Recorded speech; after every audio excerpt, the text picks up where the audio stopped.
تو میرے بھائیوں، اس حدیث کے اندر بہت ساری چیزیں ہمیں معلوم ہوئی۔ سب سے پہلی چیز کہ اللہ تعالیٰ اپنے بندوں سے محبت کرتا ہے۔ اللہ کی محبت کا انداز اس کے شایان شان جس طرح مناسب ہے وہ کرتا ہے۔ اس کی ہم تشبیہ یا اس کی تمثیل نہیں بیان کر سکتے ہیں کہ اللہ کیسے محبت کرتا ہے۔ کیا ماں باپ کی طرح محبت کرتا ہے؟ کیا اپنے بھائی بہنوں کی طرح محبت کرتا ہے؟ لیس کمثلہ شیء وہو السمیع البصیر۔ اللہ کی طرح کوئی نہیں ہے، اللہ بے مثال ہے، اس کی صفات کا کوئی تشبیہ نہیں بیان کر سکتا ہے۔ اور اللہ نے فرمایا اللہ ولی الذین آمنوا، اللہ ولی ہے کس کا؟ جو مومن ہیں۔ تو گویا کی حدیث سے معلوم ہوا کہ اللہ تعالیٰ مومن بندوں سے محبت کرتا ہے اور انہیں اپنا ولی بناتا ہے۔ اللہ کے ولی دنیا کے اندر ہر وہ بندہ ہے جو اللہ پر ایمان رکھتا ہے۔ اس لیے علامہ ابن تیمیہ رحمۃ اللہ علیہ کہتے ہیں من کان للہ مؤمنا تقیا کان للہ ولیا، کہ جو بندہ اللہ پر ایمان رکھتا ہے اور اللہ کے احکام کو مانتا ہے تو وہ اللہ کا ولی بندہ ہے۔ تو ہر مومن بندہ جو اللہ پر کما حق ایمان رکھتا ہے اور ساتھ ہی ساتھ اللہ رب العالمین کے تمام احکام کو انجام دیتا ہے، ایسا آدمی اللہ کا ولی ہے۔ اور دوسری آیت میں اللہ فرماتا ہے الا ان اولیاء اللہ لا خوف علیہم ولا هم يحزنون الذین آمنوا وكانوا يتقون۔ اللہ کے اولیاء کو کسی چیز کا خوف نہیں ہونا چاہیے، نہ ہی انہیں کسی چیز کا ملال ہونا چاہیے۔ اور اللہ کے ولی کون ہے؟ جو ابن تیمیہ رحمۃ اللہ علیہ نے بتلایا ہے اسی آیت کی روشنی میں۔ آیت میں اللہ کہتا ہے الذین آمنوا وكانوا يتقون، جو ایمان والے ہیں اور اللہ سے ڈرنے والے ہیں وہ اللہ کے ولی ہیں، وہ اللہ کے دوست ہیں، وہ اللہ کے محبوب بندے ہیں۔ لہذا میرے بھائیوں، اللہ کا ولی ہر مومن بندہ ہے۔ اور اللہ کا ولی وہ انسان نہیں ہے جو آج ہمارے سماج اور معاشرے کے اندر ہے کہ انسان اپنا ایک خاص حلیہ بنا لے، ایک خاص کسی دنیا سے کٹ کر کسی بیابان اور جنگل اور پہاڑی میں جا کر اپنا ایک کٹیا بنا کر بیٹھ جائے اور اپنی ایک خاص شکل بنا لے، خاص لباس پہن لے، اس کو لوگ ولی مانتے ہیں۔ نہیں میرے بھائی، وہ ولی نہیں ہے، وہ ایسا انسان جو اللہ کے احکام سے سبکدوش ہو جائے، جو یہ سمجھے کہ مجھے اللہ نے تمام چیزوں سے معاف کر دیا ہے، مجھے اس کی ضرورت نہیں ہے، ایسا آدمی ولی نہیں ہو سکتا ہے۔ اسی طریقے سے میرے بھائیوں، اس حدیث کے اندر اللہ کے جو اولیاء ہیں ان کا ایک مقام بتلایا گیا ہے۔ اللہ کے ہاں ان کی ایک شان ہے، ان کا ایک مقام ہے، ان کی ایک عزت ہے کہ جو انسان ان کو تکلیف پہنچاتا ہے گویا کہ اللہ تعالیٰ کو جلال آتا ہے اور ان سے اعلان جنگ کر دیتا ہے۔ یہ مقام، یہ مرتبہ اللہ کے مومن اور اللہ کے متقی اور اللہ کے ولی بندوں کی ہے۔ اور دوسری بات جو بھی میں نے ذکر کیا کہ اللہ رب العالمین کی ولایت حاصل کرنے کے دو طریقے اس حدیث کے اندر بتائے گئے ہیں کہ اللہ کا ولی آپ کیسے بن سکتے ہیں؟ اللہ کے تمام احکام کو مان کر کے، روزہ، نماز، حج، زکوٰۃ، امر بالمعروف نہی عن المنکر، صلہ رحمی، اور اسی طریقے سے لوگوں کو اچھی بات کی تعلیم دینا، برائیوں سے روکنا، اور جتنے بھی انسان کے اوپر حقوق واجب ہیں، چاہے وہ اللہ کے حقوق ہوں یا بندوں کے حقوق ہوں، پڑوسی کے حقوق ہوں، والدین کے حقوق ہوں، رشتہ داروں کے حقوق ہوں، سارے حقوق کو انجام دینا یہ ولایت پانے کا سب سے بہترین ذریعہ ہے۔ اور اللہ نے کہا ہے کہ یہ میرے نزدیک سب سے محبوب وسیلہ ہے۔ اور ساتھ ہی ساتھ میرے بھائیوں، جن چیزوں کو اللہ نے حرام کیا ہے یہ بھی واجب ہے کہ انسان اس سے رکے، جھوٹ نہ بولے، غیبت نہ کرے، چغلی نہ کرے، حرام نہ کھائے، سود نہ کھائے، کسی کی برائی نہ بیان کرے، کسی پر الزام نہ لگائے۔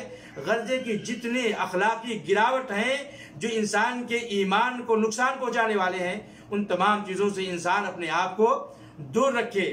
اور جو انسان ایسے لوگوں کو ولی مانتا ہے وہ جو جائے کہ وہ مسلمان ہو، عقل مند بھی نہیں ہو سکتا ہے کہ انسان یہ سوچے کہ ہم ایک ایسے مقام پر پہنچ گئے ہیں کہ وہاں پر پہنچنے کے بعد شریعت کی ساری ذمہ داریاں ختم ہو جاتی ہیں۔ جیسے آج ہمارے سماج اور معاشرے کے اندر بہت سارے ایسے ولایت کا اور ولی ہونے کا دعویٰ کرتے ہیں، کہتے ہیں میں تو نماز مکہ میں پڑھتا ہوں، میں تو نماز خانہ کعبہ میں پڑھتا ہوں، میرا تو طواف ہر دن خانہ کعبہ میں ہوتا ہے۔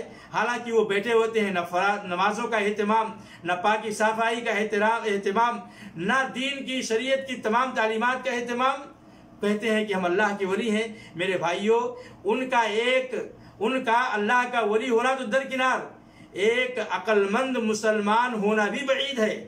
ان کو ایک مسلمان جن کے پاس اللہ نے عقل دیا ہے وہ بھی انسان نہیں تسلیم کر سکتا ہے، کیونکہ اللہ کے نبی صلی اللہ علیہ وسلم سے بڑھ کر دنیا کے اندر کوئی ولی نہیں ہو سکتا ہے۔ اللہ کے نبی صلی اللہ علیہ وسلم فرائض میں کبھی بھی تساہل نہیں، بلکہ نوافل میں، تہجد کی نماز میں اس قدر اللہ کے نبی لمبے لمبے قیام کرتے تھے کہ عائشہ رضی اللہ تعالیٰ عنہ کہتی تھی کہ اللہ علیہ وسلم، اللہ تعالیٰ نے آپ کے سارے گناہ معاف کر دیے ہیں، آپ اتنی محنت کیوں کرتے ہیں؟ تو اللہ کے نبی کہتے تھے افلا اکون عبدا شکورا، کیا میں اللہ کا شکر گزار بندہ نہ بنوں؟ تو اللہ کے ولی صحابہ کرام ہیں، اللہ کے اولیاء انبیاء کرام ہیں، اللہ کے اولیاء ہمارے سلف صالحین ہیں، جنہوں نے دین کی تمام تعلیمات پر عمل کیا، دین کو اپنایا، دین پر چلا اور اللہ رب العالمین کی مرضی کے مطابق اپنی زندگی گزاری۔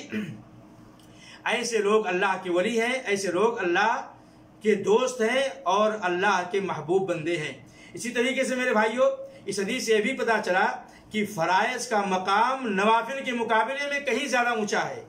فرض اللہ کے نزدیک سب سے زیادہ محبوب ہے، اس لیے بہت سارے لوگ نوافل میں بہت زیادہ محنت کرتے ہیں لیکن فرائض سے کوتاہ ہو جاتے ہیں۔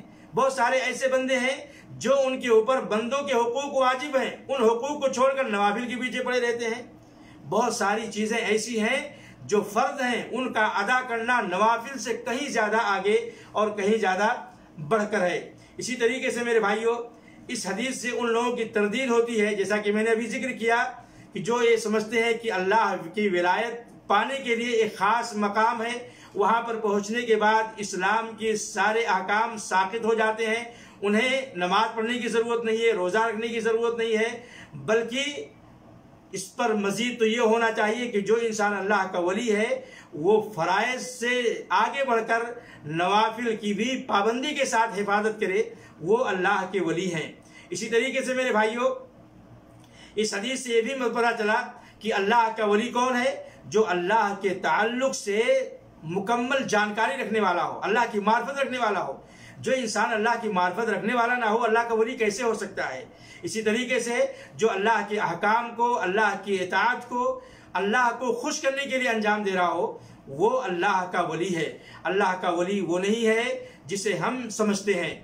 اور اس حدیث سے یہ بھی پتہ چلا کہ جو بندہ اللہ کا ولی بن جاتا ہے، اللہ کا محبوب بندہ بن جاتا ہے، اللہ اس کے تمام اعضاء اور جوارح کو نیکیوں کی توفیق دیتا ہے، گناہوں سے اللہ تعالیٰ اسے دور رکھتا ہے۔ جیسا کہا کہ میں اس کی آنکھ بن جاتا ہوں، اس کا کان بن جاتا ہوں، گویا کہ اللہ تعالیٰ ہمارے جو مین اعضاء ہیں جن سے انسان نیکیاں کرتا ہے، برائیاں کرتا ہے، انہیں اپنے کنٹرول میں لے لیتا ہے اور برائیوں سے ہمیشہ دور رکھتا ہے، نیکیوں کی ہمیشہ توفیق دیتا ہے۔ جب بھی اپنی آنکھ سے دیکھتا ہے اللہ کے عبادت کرنے والی چیزوں کو دیکھتا ہے، کان سے اللہ کے ذکر اذکار کو سنتا ہے، اللہ کے ہاتھ سے اللہ کی دی ہوئی ہاتھ جو نعمت ہے اس نعمت کا صحیح استعمال کرتا ہے، پیر کو غلط جگہ استعمال نہیں کرتا ہے۔ اور پھر فائدہ کیا بتلایا کہ ایسا بندہ جو فرائض کو پابندی کے ساتھ نوافل کا بھی اہتمام کرتا ہے، وہ اللہ کا ولی بن گیا۔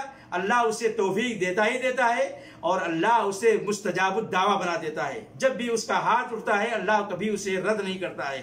وَلَئِن سَأَلَنِي لَأُعْطِيَنَّهُ، ایسا بندہ جب مجھ سے کوئی چیز مانگتا ہے، چاہے وہ دنیا کے تعلق سے ہو یا آخرت کے تعلق سے ہو، اللہ کہتا ہے کہ میں اس کے اس ڈیمانڈ کو پورا کرتا ہوں، میں اس کے مطالبے کو، اس کی دعا کو قبول کرتا ہوں۔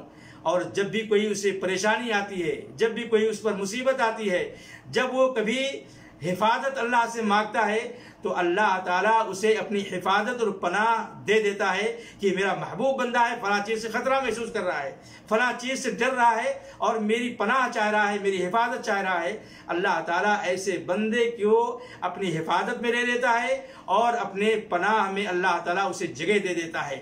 اس لیے میرے بھائیوں، اس حدیث سے یہ بھی پتہ چلا کہ بہت سارے لوگ اس سے یہ نہ تصور کریں کہ اللہ تعالیٰ بندے کا کان اور آنکھ اور اللہ ہاتھ اور پیر بن جاتا ہے تو اللہ تعالیٰ لوگوں کے اندر سرایت کر جاتا ہے یا اللہ حلول کر جاتا ہے۔ یہ عقیدہ مسلمانوں کا عقیدہ نہیں ہے، یہ عقیدہ گمراہ عقیدہ ہے۔ اللہ تعالیٰ بندوں سے الگ ہے، جدا ہے۔ اللہ عرش پر مستوی ہے۔ اللہ اپنے علم کے اعتبار سے، اپنی تائید اور توفیق کے اعتبار سے، اپنے دیکھنے اور جاننے کے اعتبار سے ہر چیز کو گھیرے ہوئے ہے، ورنہ اللہ تعالیٰ اپنے ذات کے اعتبار سے عرش پر مستوی ہے۔ اور قرآن میں بے شمار آیتیں اس تعلق سے موجود ہیں۔ الرحمن علی العرش استوا، عرش پر رحمان مستوی ہے، بندوں کے جسم کے اندر اللہ تعالیٰ حلول نہیں، کیونکہ اللہ بڑا عظیم ہے۔ اللہ کا عرش، اللہ کے پیر رکھنے کی جگہ جو کرسی ہے وہ اتنی بڑی ہے، اس کی مثال اللہ کے نبی نے دی ہے کہ اگر ایک بڑے چٹے میدان میں ایک انگوٹھی پھینک دی جائے تو اس میدان کے سامنے انگوٹھی کی کوئی پوزیشن نہیں، ایک چھوٹی سی جگہ گھیرتی ہے۔ اللہ کی پیر رکھنے کی جگہ جو کرسی ہے، کرسی کے سامنے پوری دنیا اس انگوٹھی کے مانند ہے، اور یہ کرسی عرش کے سامنے اس انگوٹھی کے مانند ہے، تو اللہ کتنا عظیم ہوگا۔ ہمارے دلوں کے اندر اللہ کیسے سما سکتا ہے ہمارے اس چھوٹے سائز اور چھوٹے سے جسم کے اندر؟ اس لیے اللہ تعالیٰ ہمارے دلوں کے اندر، ہمارے جسموں کے اندر صلاحیت نہیں کرتا ہے، بلکہ اللہ تعالیٰ اپنے عرش پر موجود ہے اور اپنے بندوں کی نگہبانی کرتا ہے، اپنے بندوں کا ساتھ دیتا ہے، جو مومن بندے ہیں ان کی تائید کرتا ہے، انہیں توفیق دیتا ہے، اور اللہ تعالیٰ کی نگاہوں سے اور اللہ کے علم سے کوئی چیز باہر نہیں ہے۔ تو میرے بھائیوں، یہ مختصر سا کا خلاصہ تھا اس حدیث کا، جو بڑی عظیم حدیث ہے، اللہ کی ولایت اور اللہ کی محبت حاصل کرنے کا، اور محبت اور ولایت جب اللہ بندوں کو دے دیتا ہے تو اس کو کیا بینیفٹ اور کیا فائدہ ملتا ہے۔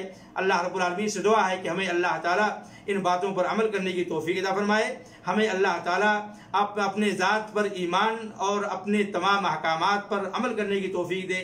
وآخر دعوانا الحمدللہ رب العالمین، وصلی اللہ علی نبینا محمد وعلی آلہ وصحبہ اجمعین۔ السلام علیکم ورحمۃ اللہ وبرکاتہ۔